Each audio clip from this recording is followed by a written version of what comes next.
ఏనాడు నిన్ను బాట కట్టాలని కాదమ్మా, దినదిన కృతమానమై ఈనాడు వందలు వేలు లక్షలు కోట్లలోకి వచ్చేసారు జనం. ఈ కోట్లలోకి వచ్చినటువంటి జనమందరూ 48 గంటలు ఎడతెరికి లేకుండా నీ దర్శనం చేసుకొని నీ యొక్క ఆశీర్వాదం పొంది నీకు పలహారాలు పండ్లు అన్నీ సమర్పించుకొని నీ తృప్తిని తెలియజేయమని వేడుకుంటున్నారు తల్లి.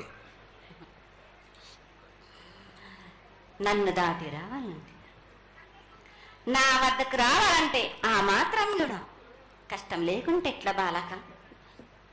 మిన్ను కాపాడేది కూడా నేనే కదా. ఎటు తిరిగి మీరు కష్టం లేకుండా ఉంటే మీరు సుమ్మరిపోతలు అయిపోతారు కదా. ఆ మాత్రం కూడా మీరు కష్టపడాలి కదా నా వద్దకు రావడానికి కూడా. కానీ సంతోషంగా మీరు ఏమి తెచ్చినా కానీ, మీరు పలహార తెచ్చినా, పండు తెచ్చినా, ఏమి తెచ్చినా, సాగ తెచ్చినా, బోనం తెచ్చినా ఆనందంగా అందుకునే భారం నా తప్పనిసరిగా అందుకుంటా నేను.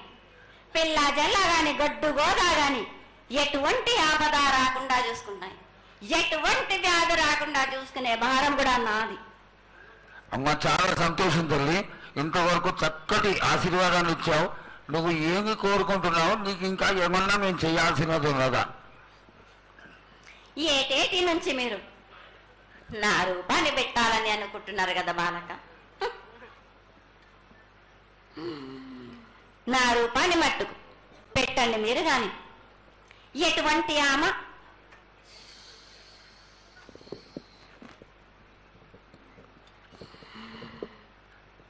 ఎవరేమి చేసినా గాని నేను మాత్రం తప్పకుండా నా రూపాన్ని శాశ్వతంగా పెట్టించుకుంటాను. ఎవరెంత అడ్డుపడ్డా గాని, ఎవరేం కోరుకున్నా గాని నా రూపం మట్టుకు తప్పనిసరిగా నేను నిలబెట్టుకుంటాను.